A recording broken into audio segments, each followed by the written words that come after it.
Muito obrigado, presidente senador Confúcio Moura, senhoras e senhores. Quero registrar hoje, ou fazer um comentário, sobre os eventos de ontem, que levaram a população às ruas em várias cidades do Brasil. Eventos em todas as capitais, em centenas de cidades do interior.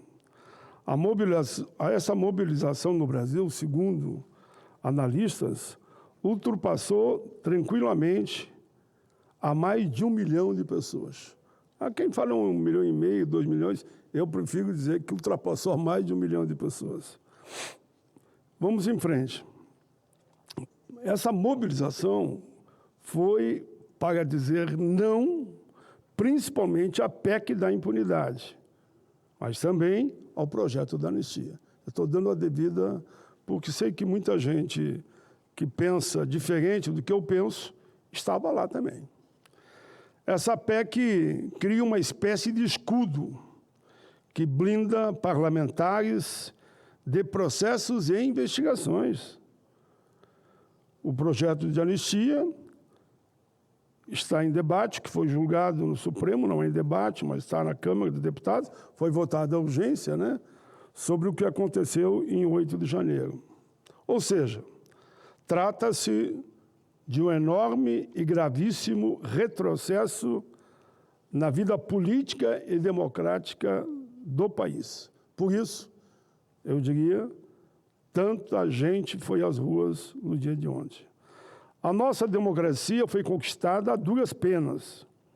Temos um alicerce nesse sentido, a nossa Constituição Cidadã. E eu fui constituinte. Reafirmamos aqui a independência dos 3 poderes, a soberania do Brasil. O país precisa de justiça. Precisamos que o Congresso tome atitudes concretas para melhorar a vida das pessoas. Em áreas como saúde, por exemplo, que é uma grande preocupação que todos nós temos, educação, segurança, moradia, emprego e tantas outras áreas. É urgente, por exemplo, a aprovação da isenção do imposto de renda para quem ganha até R$5 mil. E também, na mesma proposta, existe o escalonamento para a renda entre R$5 mil e R$7 mil, que não pagará o imposto integral. Nesse contexto de novas tecnologias, inteligência artificial, precisamos aprofundar o debate, por exemplo, da redução da jornada de trabalho sem redução de salários. Eu tenho uma PEC chamada PEC 148, de 2015, que vai na linha de uma tendência mundial, reduzir no primeiro momento para 40, depois vai reduzindo 1 hora por ano, até chegar naquilo que entendermos viável.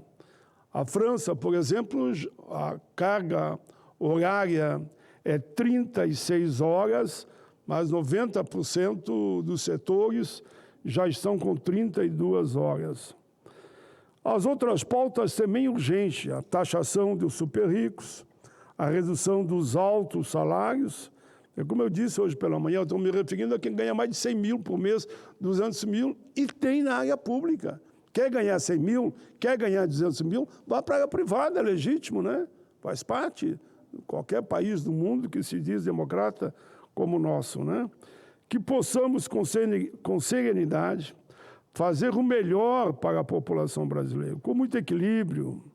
Nosso dever é legislar pelo bem-estar de todos, promovendo o crescimento e o desenvolvimento do país.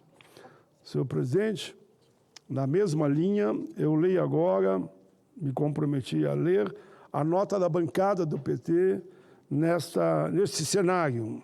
Presidente Confúcio Moura, falo aqui, neste momento, em nome da bancada do Partido dos Trabalhadores. A bancada do Partido dos Trabalhadores, no Senado Federal, por unanimidade de seus membros, manifesta-se diante da proposta da Emenda Constitucional número 3 de 2021, originada da Câmara dos Deputados e corretamente batizada pela sociedade brasileira como PEC da blindagem.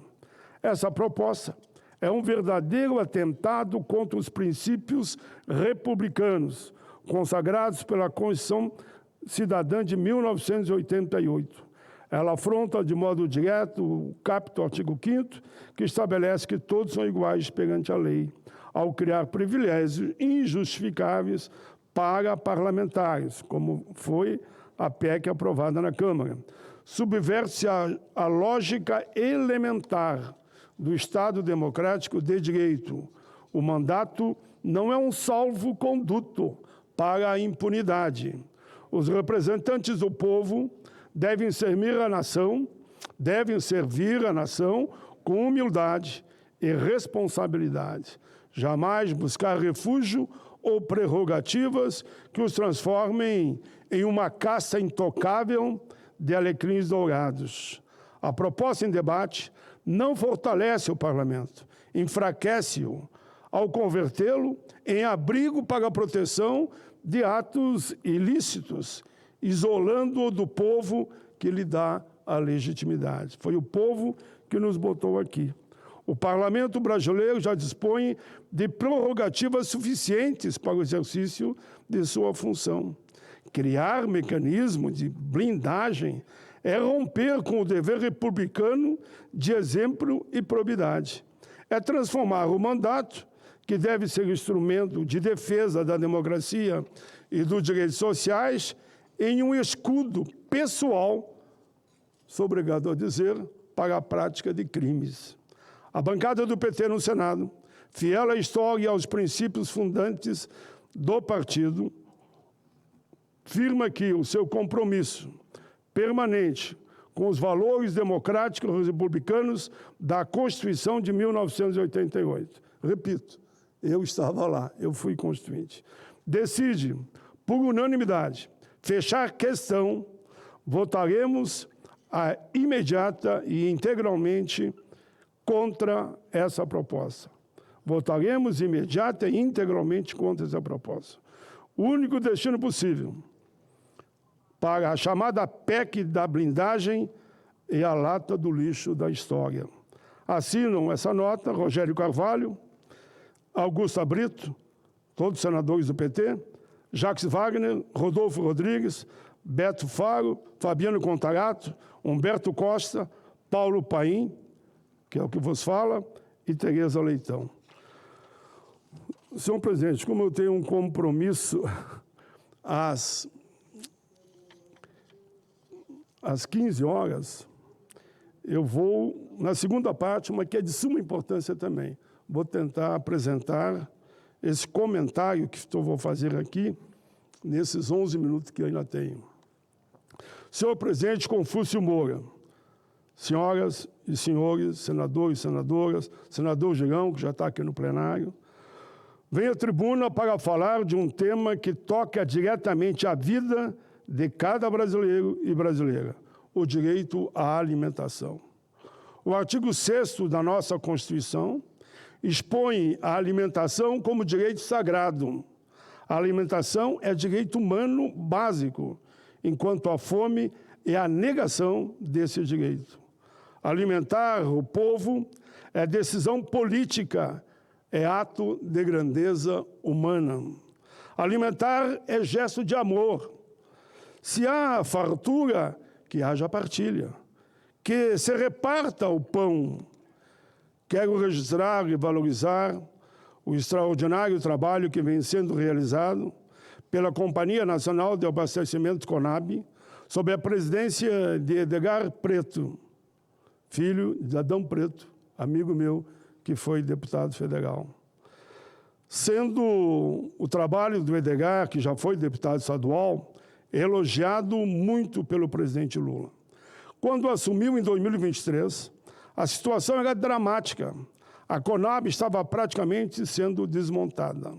O governo, infelizmente, o governo anterior havia fechado 27 unidades de armazenagem, de 91, restaram apenas 64. Os estoques públicos de alimentos estavam zerados. O programa de aquisição de alimentos havia sido extinto. Era o retrato de um Brasil abandonado, vulnerável e sem planejamento estratégico para enfrentar a fome. De lá para cá, felizmente, a virada foi impressionante. Todos trabalharam nesse sentido. Em 2023, a Conab, então, inicia um plano ousado de modernização e recuperação de armazéns. O orçamento, que era apenas de 2 milhões, saltou para 12 milhões naquele ano. Em 2024, foram 15 milhões investidos. Em 2025, com parceria histórica com a Itaipu Binacional e também com o BNDES, esse montante chegou a 230 milhões. 230 milhões adicionais, que permitiram o investimento em 14 unidades armazenadoras. Isso significa, presidente, ampliar a capacidade da Conab de 900 mil toneladas para 1,3 milhão de toneladas, um aumento de quase 50%, mais preciso, 48%. E no momento em que o Brasil está colhendo uma super safra histórica,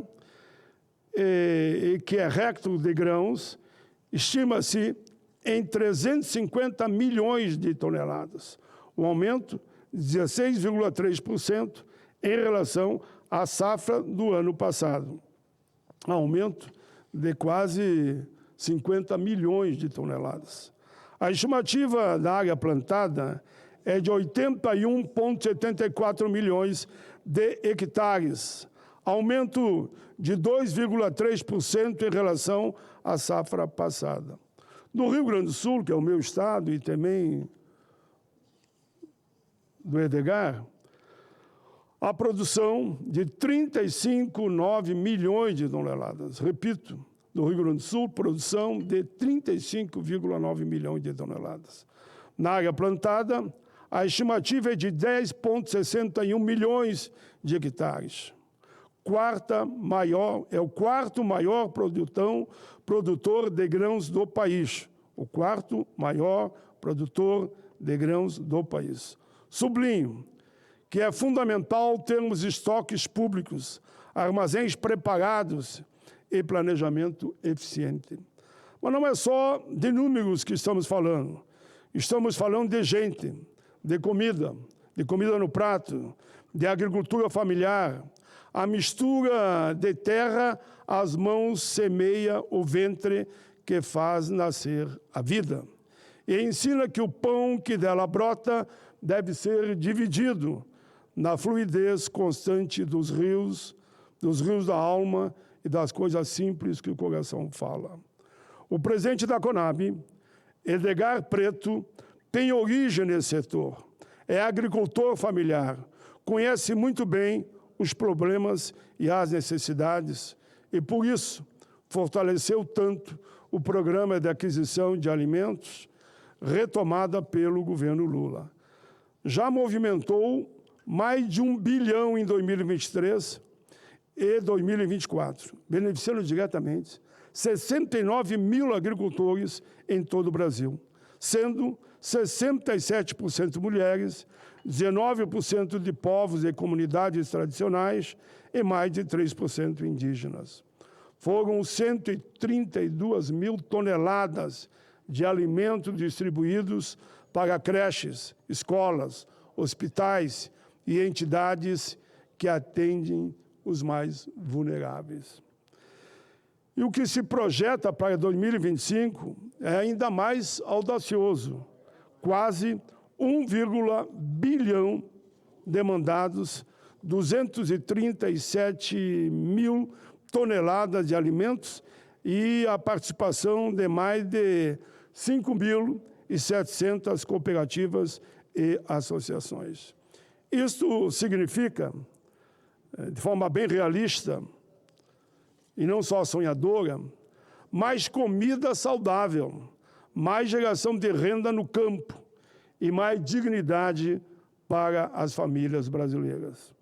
Cito também o programa Arroz da Gente, lançado em 2024, que apoia 40 mil famílias de agricultores familiares e povos tradicionais em 16 estados. A produção, que hoje é de 5 mil toneladas, vai chegar a 50 mil toneladas.